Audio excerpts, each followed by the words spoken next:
Hi అండి. అందరికీ నమస్కారం. ఈరోజు మనం భగవద్గీత మొదటి అధ్యాయము అర్జున విషాద యోగము 7వ శ్లోకము. అస్మాకం తు విశిష్టాయే తాన్ని బోధద్విజోత్తమా నాయకా మమ సైన్యస్య సంజ్ఞార్థం తాన్ బ్రవీమితే. ఇప్పుడు ఈ శ్లోకంలో ఒక్కొక్క పదానికి ఉన్న అర్థాన్ని తెలుసుకుందాం. ఇక్కడ అర్థమే కాదండి, ఈ శ్లోకాన్ని మనం ఏ విధంగా విడగొట్టుకుని చదువుకోవాలి అనేది కూడా మనకు అర్థమవుతుంది.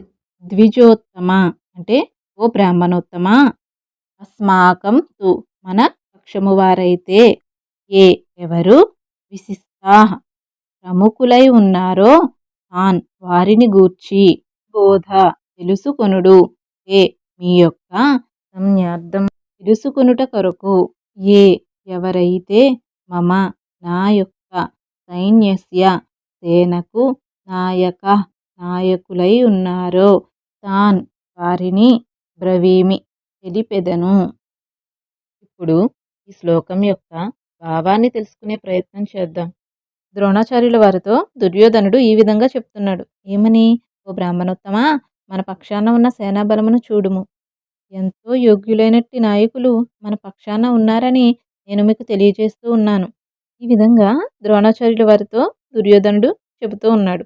ఇక్కడ మనం ఒక విషయాన్ని గమనించాలి. ముందు శ్లోకంలో పాండవుల పక్షాన ఉన్న సేనాబలమును చూచి ఈర్ష్య పెంచుకొని గురువుగారిని రెచ్చగొట్టే ప్రయత్నం చేశాడు. దుర్యోధనునికి అంత గొప్ప సైన్యం ఉన్నప్పుడు పక్క వాళ్ళను చూసి ఏడవడం ఎందుకు? అది అతని స్వభావం. అంతెందుకండి, ఇప్పుడు మనం కూడా చేసేది అదే కదా.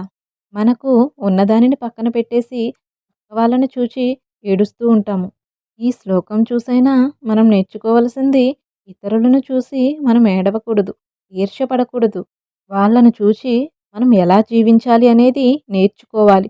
ఒకరి నుంచి మనం ఎప్పుడూ ఏదైనా నేర్చుకోవడానికే ప్రయత్నిస్తూ ఉండాలి. ఇదండి ఈరోజు శ్లోకము.